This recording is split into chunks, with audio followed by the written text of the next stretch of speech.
Welcome to Sneha TV. Vijay గారు, మనం గతంలో 2 సార్లు మాట్లాడుకున్నట్టున్నాం ఈ లావణ్య ఇష్యూ గురించి.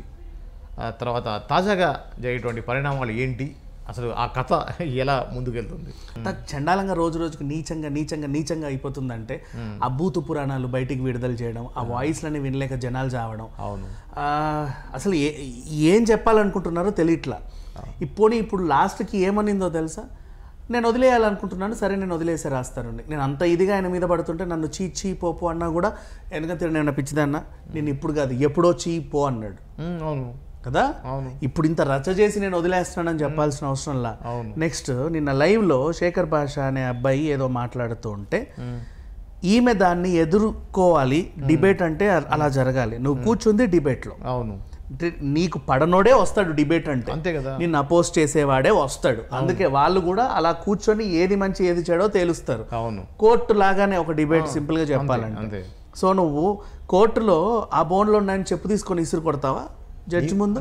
ఎందుకంత అసహనం అమ్మాయికి అసలు? నెక్స్ట్ ఇక్కడ కూడా లైవ్ లో చెప్పు తీసుకొని కొట్టింది. ఏం చెప్పాలనుకున్నా ఏం చేయాలనుకున్నా వాడిని తిరిగి కొడితే ఏం చేస్తావు? అవును, అసలు కనీసం ఒక ఆడదానిలాగా బిహేవ్ చేస్తుందా సమాజంలో? ఇప్పుడు ఈమె వల్ల మెసేజ్ ఏం వెళ్తుంది తెలుసా సమాజానికి? ఇప్పుడు ఆయన అన్నాడు చిన్నపిల్లలకి డ్రగ్స్ అని ఏదో అన్నాడు, అది నిజమో కాదో తెలియదు. ఆయన వాళ్ళ కోర్టులో కేసులు వేసుకుంటారు, అది వాళ్ళ ఇష్టం. అది ఈవిడ వల్ల సమాజానికి జరిగిన నష్టం ఇప్పుడు నేను చెప్తా చూడు. ఈ టైప్ మహిళలు ఏం చేస్తారంటే నిజంగా అవసరంలో ఉన్న ఈ హీరోలనో, లేకపోతే రేపటి రోజు వీడు ఎదుగుతాడనో, రేపటి రోజు వీడు విదేశాలకు వెళ్తాడనో, లేకపోతే రేపటి రోజు వీడు గొప్పోడు అవుతాడనో, రేపటి రోజు వీడికి లాటరీ తగులుద్దనో, ఇంకేదనుకోనో అట్లాంటి అబ్బాయిల్ని దింపుకుంటారు రొంపిలోకి సహాయం చేస్తున్నట్లుగా. వీళ్ళ దగ్గర 100 ఉంటాయి, 100 రూపాయలు. ఆ 100 రూపాయలు అయ్యే వరకు సహాయం చేస్తాడు. ఈ లోపు వాడు వేలకు వేలు సంపాదించేవాడు అవుతాడు.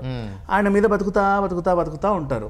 తర్వాత సడన్ గా ఇతనికి వెనకాల ఏదో ఉంది, ఇల్లు ఉంది, పొలాలు ఉన్నాయి, ఇంకేదో ఆస్తి ఉంది అని తెలిసి గొడవ చేసి రచ్చ చేసి అవి లాక్కొని వెళ్ళిపోతారు, ఇతన్ని ఖాళీ చేసి.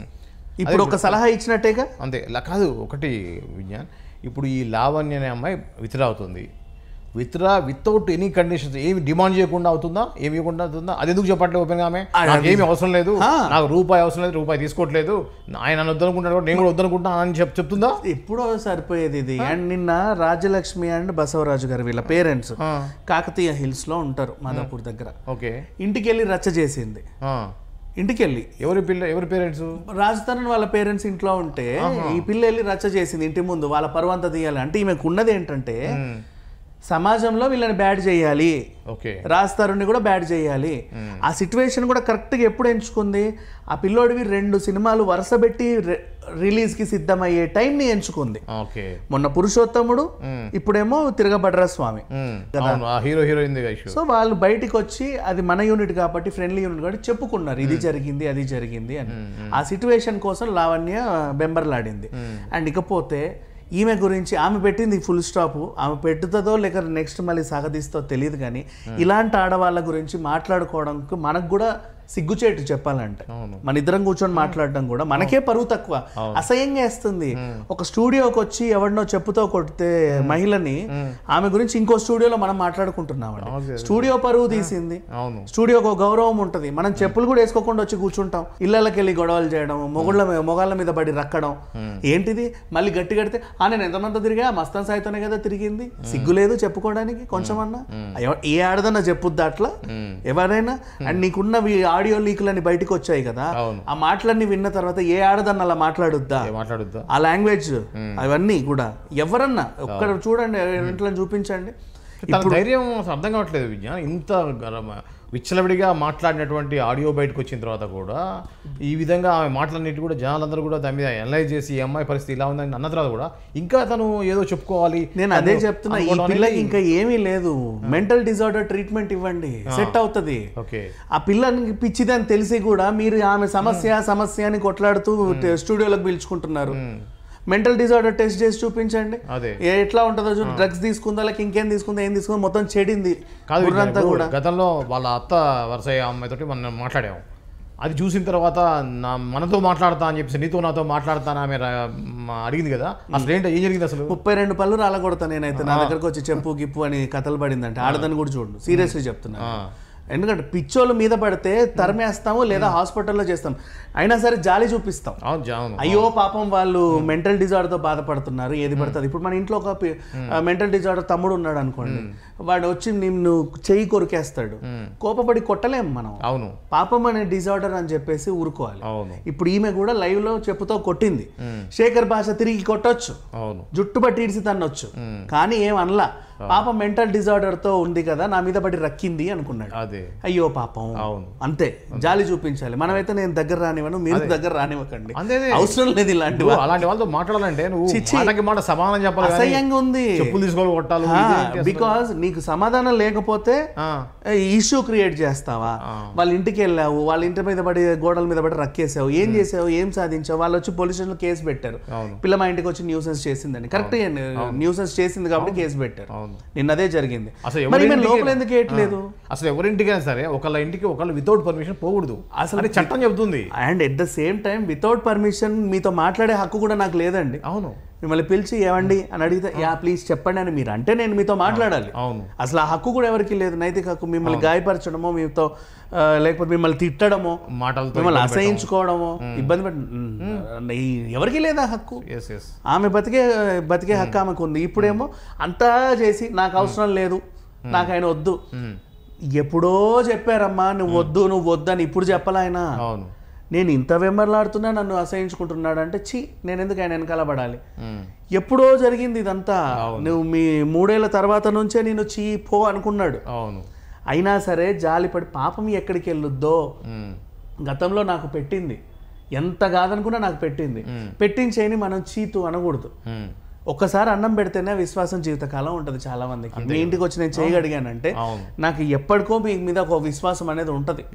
అట్లా ఆ చిన్న ఇదితో అయ్యో నాకు టైంకి డబ్బులు లేనప్పుడు హెల్ప్ చేసింది, పర్వాలేదు, మన మనిషి, బయట ఏదో అయ్యిందిలే. ఇప్పుడు మన ఇంట్లోనే ఉన్నామండి.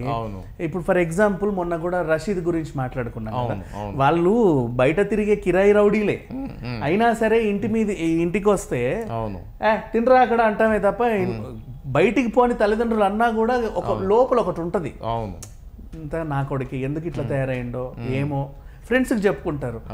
10th క్లాస్ వరకు బాగానే ఉండేనండి, ఇంటర్ నుంచి ఏదో అయింది, చెడు స్నేహాలు ఇలా అయింది, వదులుకోలేము, కొడుకు పో అంటాము కోపంగా, అట్లా ఫీల్ అవుతారు. ఇలాంటి టైప్ ఆఫ్ ఫీలింగే రాస్తానికి ఆ పిల్ల మీద వచ్చింది. ఎంత కాదనుకున్నా నాతో కొన్ని రోజులు ఉండింది, స్నేహపూర్వకంగా ఉండింది, నాకు సహాయం చేసింది, నాకు ఒక పూట ఫుడ్ పెట్టింది. అట్లా నేను ఇప్పుడు ఒక స్థాయికి వచ్చాను కదా అని చెప్పి చీపు అనడం కరెక్ట్ కాదు. మారుద్దాం మారవే, ఇంకెంతకాలం చూసి చూసి చూసి చూసి చూసి అన్నేళ్ళోపికి ఎవరు పడతారు చెప్పండి? అవును, అన్నేళ్ళు. నీ మీద డ్రగ్ కేసు వచ్చినప్పుడే, రాస్తారు ప్రేయసి డ్రగ్ అన్నప్పుడే ఒక సినిమా హీరో నిన్ను దూరం పెడతారు, ఎందుకంటే ఎక్కడ నన్ను డ్రగ్గులో ఇరుక్కుంటానో. ఆ డ్రగ్ అనే వర్డ్ పడితే ఇప్పటికి పోవట్లేదండి. ముమైత్ ఖాన్ కానీ, మన చార్మిక్ కానీ, నవదీప్ కానీ ఎక్కడ కనిపిస్తే మీరు డ్రగ్ కదా అంటారు, పోవట్లో ఒకసారి పోతే. ఇప్పుడు హేమ కూడా మీరు డ్రగ్ కదా పోవట్లా, ఒక్కసారి పేరు పడితే. అందుకని చెప్పేసి దానికి దూరంగా ఉండడానికి ట్రై చేస్తారు ప్రతి ఒక్కరు. అప్పటి నుంచి దూరం అవ్వాలి.